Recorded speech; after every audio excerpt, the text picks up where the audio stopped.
All right, we are headed into the home stretch of 2024. So here are 5 things you can do to go into the fall, the winter, into 2025 on the right foot. This is important not only to go into the new year feeling really well, but to enjoy the darkening days, the shortening days a little more to get to that new year. First one is the easiest. It's take some vitamin D.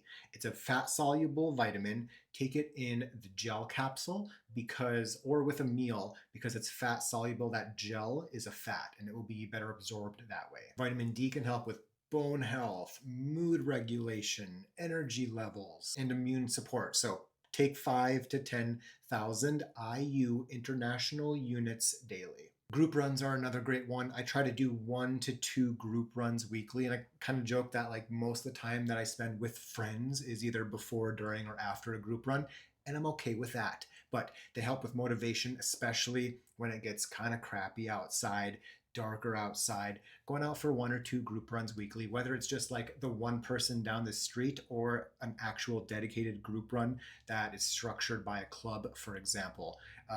It can help, and it definitely helps you get out there more consistently and more frequently.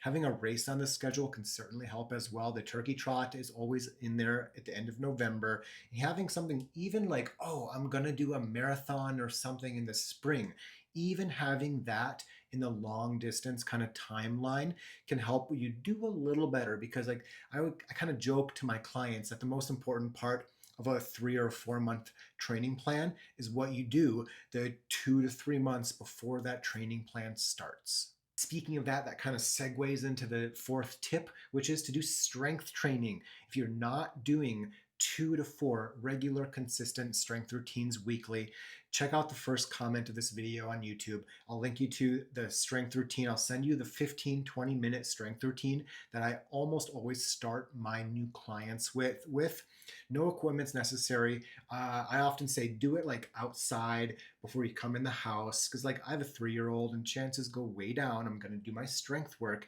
if I come into the house. So I often do it outside or at the park half a block away, and it doesn't require any equipment. You do it, you're going to be stronger, better off, more injury resilient, all that good stuff. And the 5th tip is get a coach. Having some one-on-one accountability and guidance to put a plan in place for you. Have some expectations of you. You know, one of my favorite stories from a runner is it was cold and kind of crappy out, and she didn't feel like running. So she went out and stood out on her front stoop. She got all dressed in her gear. She went and stood out on her front stoop. Couldn't think of a good excuse to give me to skip her run, so she went and did it.